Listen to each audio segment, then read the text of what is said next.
Y aprovecho entonces para saludar a varios y varias de los conductores y líderes de organizaciones de bicitaxismo, quienes también nos han invitado a conocer sus rutas y a conocer sus vehículos y poder entender de primera mano el trabajo que realizan y el servicio que le prestan a la ciudad, y también poder encontrar soluciones conjuntas para, de una vez por todas, Bogotá sea un referente a nivel regional sobre cómo prestar un servicio de calidad de esta naturaleza. Yo empiezo entonces, secretaria de Movilidad, dándole un saludo a usted, a secretario de Seguridad y al de Gobierno. Una pregunta técnica, sin entrar en discusiones jurídicas o reglamentarias, sino técnica. ¿Qué diferencia hay entre el bicitaxismo, entre las patinetas de alquiler, entre las bicicletas compartidas o incluso entre los vehículos informales? Si entramos en la regulación y si entramos a ver qué tipo o cómo se operan, pues van a haber muchas diferencias, pero técnicamente, concejala Marisol, ¿qué diferencias hay entre estos cuatro maneras diferentes de moverse? Al final las cuatro resuelven un problema estructural que además el decreto 555, el POT decretado, tiene como eje estructural, y son los viajes de proximidad.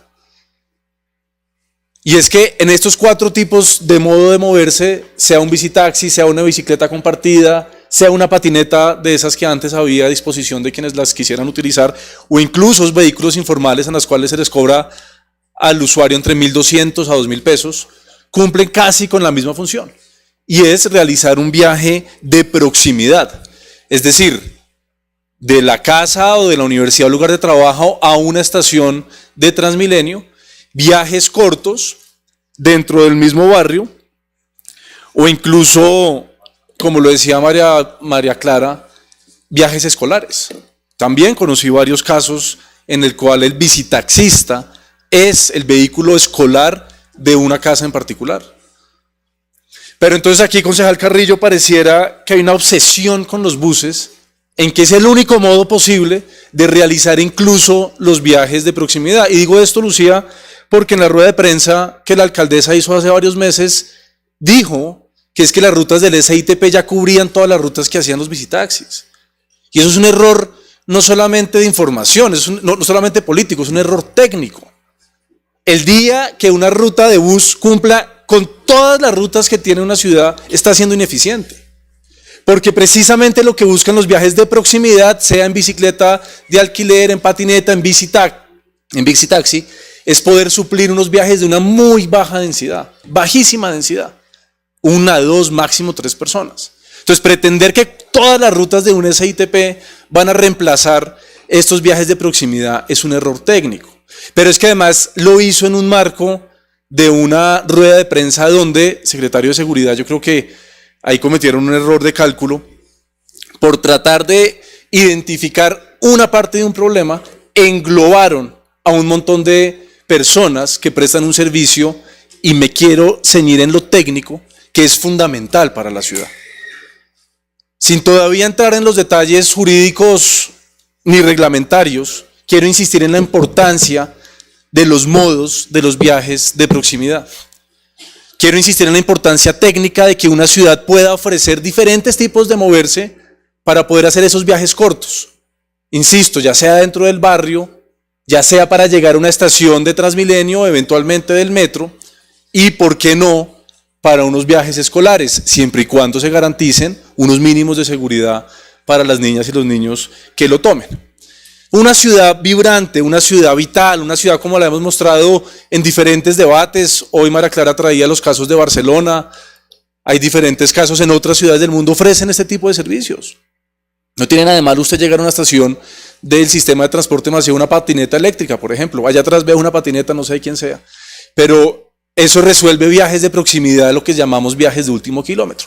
Y el bicitaxismo ha sido el protagonista en esta historia de esos viajes de proximidad en Bogotá durante los últimos 20 años, y eso hay que reconocerlo y eso hay que agradecerlo, porque los bicitaxistas le han prestado ese servicio a cientos de miles de personas que, como le decía el concejal Julián, lo necesitan para poder llegar ya sea a una estación o ya sea para hacer un viaje cerca, garantizándoles seguridad de lluvia, seguridad física y sobre todo haciéndoles el viaje más corto.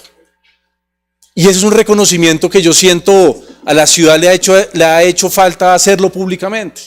y que no solamente se da en Bogotá, se da en otras ciudades de Colombia y sobre todo en ciudades de la costa. Y entonces ha habido intentos por homogenizar este servicio a nivel nacional, desconociendo las diferencias climáticas, sociales, económicas que hay entre ciudades de la costa, municipios más pequeños y Bogotá. Y entonces, mientras que miles de familias siguen prestando el servicio y se van adaptando y se van acomodando y le van mejorando la calidad de vida a cientos de miles de usuarios, aquí desafortunadamente no tratamos de encontrar una solución estructural, sino por el contrario de estigmatizar. Y por supuesto que cuando no hay control, que cuando no hay acompañamiento, que cuando se deja que vaya creciendo de manera como el mercado lo va demandando, pues siempre irá mucho más rápido que la reglamentación. Y de ahí entonces que hayan empezado a surgir problemas por encontrar una solución. Muchos de los conductores, concejal Rolando, son personas mayores que han vivido del bicitaxismo desde hace ya más de 20 años. Y conversando con ellos, concejal Celio, nos explicaban cómo al principio pues tenían la fuerza física y la capacidad para pedalear, poder hacer 5, 8, 10 viajes diarios de a 2 personas por vehículo. Pero usted puede hacer eso un día, una semana, un mes, 3 meses, 6 meses, un año. Usted, Marco, que le gusta pedalear y subir a patios y rompiendo récords, pues hacer eso todos los días empieza a desgastar. Y lo mismo pasa cuando usted lleva pasajeros con su fuerza física. Y entonces empiezan las innovaciones y se empiezan a buscar soluciones para hacer esos viajes más eficientes, pero sobre todo para hacerlos más cómodos para quien conduce. Y ahí entraron entonces los bicitaxis con una tecnología que era mucho más eficiente, que era mucho más práctica, que fue a través de las motobombas, de poder adaptar una tecnología más avanzada para poderle dar una mano a quienes estaban prestando el servicio. Y si no hay una reglamentación de lado, y si no hay nadie que le está diciendo cómo hacerlo, si lo hace que tiene que pagar, cómo lo tiene que hacer, pues insisto, una vez más, el mercado va mucho más rápido que la reglamentación y por supuesto que es mucho más cómodo para quien lo maneja y es más eficiente y puede generar más ingresos y empieza a cuidar su salud física. Entonces llegar a estigmatizar que es que hay un montón de mototaxistas que están dañando el servicio, pues es no entender el origen y de dónde viene esa solución. Y por supuesto que fue necesaria en su momento. Ahora, el problema radica en la legislación. El problema radica en los gobiernos nacionales que fueron omitiendo esta discusión. Y entonces en 2018 llegó una resolución, se estableció una resolución, se hizo una caracterización en 2019, ya la presentó el concejal Julián, pero a 2019 a hoy ha habido muchos cambios, sobre todo por la pandemia, y por lo tanto eso es un tema que se tiene que volver a mirar con lupa del 2022. Y además la resolución que se estableció en su momento no se llevó a cabo, no se aplicó. Por la razón que fuera. Y mirar para atrás pues no tiene sentido, es muy fácil echar las culpas. Como dice un amigo que le gusta el fútbol, es fácil analizar el partido con el periódico del lunes y no en la calentura de haberlo hecho durante el desarrollo del mismo.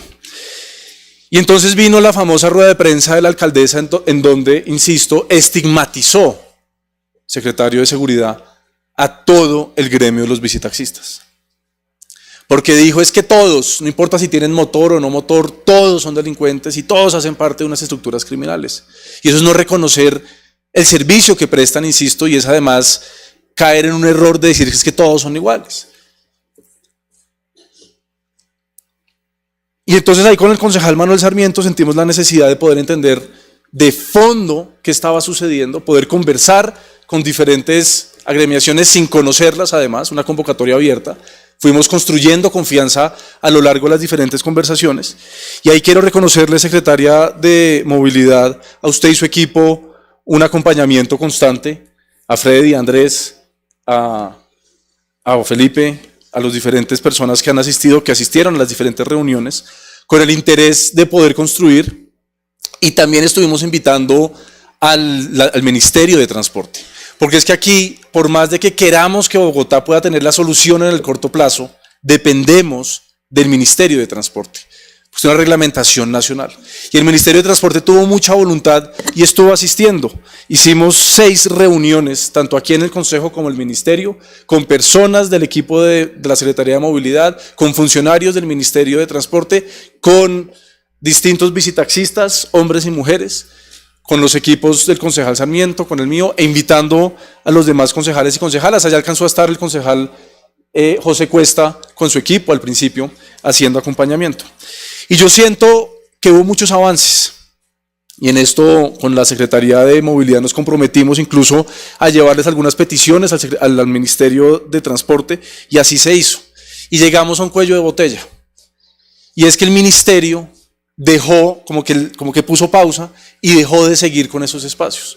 En 3 ocasiones, estimados compañeros, colegas de la bancada Colombia Humana, les comento a ustedes porque quizá tienen un puente más cercano, pero en 3 ocasiones el viceministro Carlos Eduardo Enríquez no atendió esta solicitud y estamos ahí.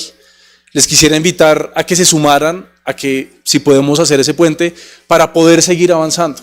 Y aquí hay un interés genuino en poder tener esa homologación, que es finalmente lo que se necesita para poder avanzar y entonces ya adaptar los vehículos a una nueva tecnología, a que la Secretaría de Movilidad, que ha hecho un trabajo y un esfuerzo importante, pueda ya poder aplicar lo que se ha venido trabajando y sobre todo se pueda tener un nuevo capítulo en esta historia de los visitaxistas. Por supuesto que el ministerio tiene que estar pensando a nivel nacional, insisto, en esas diferencias que hay sociales, económicas, ambientales entre las diferentes ciudades, pero aquí en Bogotá hay un avance muy grande. Y uno fundamental sin duda es el del ascenso tecnológico. Porque por supuesto, y esto muchos de los visitaxistas lo hemos conversado y lo saben, aquellos visitaxistas que se mueven con motobomba generan unos problemas en su velocidad, problemas ambientales, problemas en la seguridad en los pasajeros que llevan, pero están dispuestos entonces a hacer ese ascenso tecnológico para que sean vehículos de pedaleo asistido, no eléctricos, sino de pedaleo asistido. Y ahí hay unas características sencillas.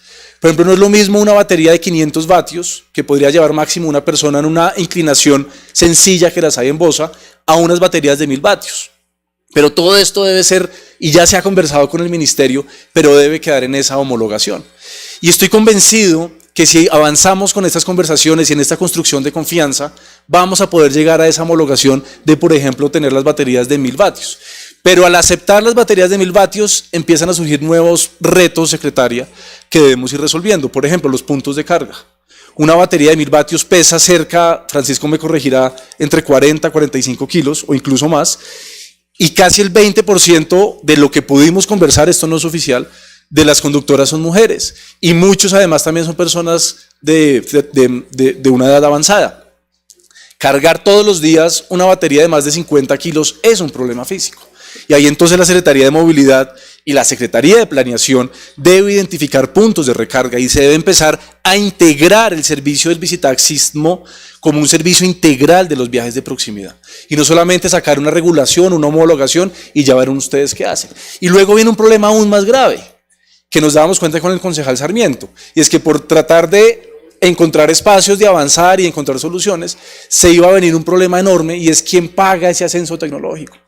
Si un motor de pedaleo asistido, por ahí estaba el concejal Baena, que tiene una anécdota de emprendimiento interesante en este tema, llega a costar, concejal Grillo, entre 8, 10, 12 millones de pesos, ¿quién los va a pagar? ¿Y cómo los va a pagar? Entonces, la Secretaría de Desarrollo Económico tiene un montón de programas para cofinanciar, e invitamos a estas mesas a la Secretaría de Desarrollo Económico para que fueran avanzando en encontrar la solución en cómo cofinanciar estos motores. Desafortunadamente no existe una línea como exacta para este tema, pero entonces hay que irla construyendo, Secretaría de Movilidad, y no, mejor dicho, esto no se resuelve únicamente con la resolución ni con la homologación. Hay un fondo nacional que es el Fondo de Energías No Convencionales y Gestión Eficiente de la Energía, el FENOGE, del nivel nacional. Con el FENOGE ya nos reunimos, los equipos del concejal Sarmiento y de mi equipo, y nos comentaron que en ese fondo hay cerca de 40.000 millones de pesos anuales que se pueden utilizar para este tipo de gastos.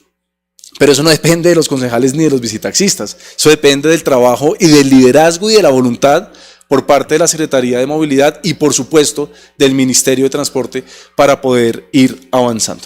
Cierro entonces con esto, señor presidente, agradeciéndole su generosidad en el uso del tiempo, en que esa estigmatización que se ha hecho no ayuda en lo absoluto, en que aquí el fondo y la esencia está en la construcción de confianza por parte del sector público, por parte de los actores políticos, por parte de las diferentes asociaciones que prestan el servicio, en que debemos reconocer la importancia de poder tener el visitaxismo en Bogotá de la mejor manera posible para garantizar esos viajes de proximidad que estén integrados al sistema de transporte en nuestra ciudad, aprovechando además el POT decretado, que por supuesto se tienen que regular las rutas, que por supuesto debe haber capacitación de conductores y conductoras, que por supuesto deben ser líderes de la vía y quienes estén cuidando a los otros usuarios de bicicleta o quienes estén caminando, que haya una articulación con la Secretaría de Seguridad, que no sean los enemigos porque sí, sino por el contrario unos aliados que están en calle,